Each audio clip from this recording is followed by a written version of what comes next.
Hello everyone, welcome back to the channel. In today's video, I'm going to show you how to download Wwcoin app in 2025 on your phone.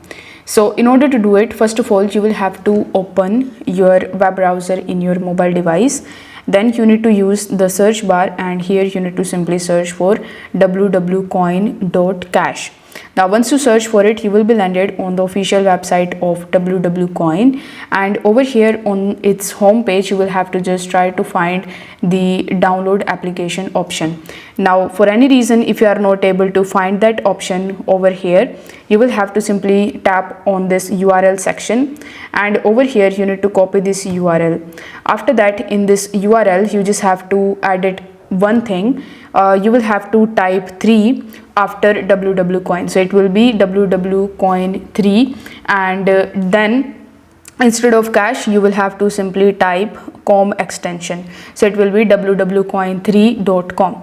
Now once you type this URL, you just have to simply wait for some time and you will be landed on Wwcoin's website.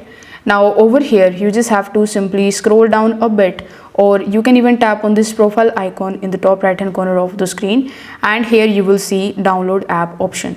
So you need to tap on download app and you can download the application based on the type of device that you are using. If you are using Android device, you need to tap on download Android and the application will be started downloading in your device. Similarly, if you have an iOS device, simply tap on iOS download and then you can download the Wwcoin app for your iOS device as well. So if this video helped you out, consider subscribing to this channel and liking the video. Thanks for watching.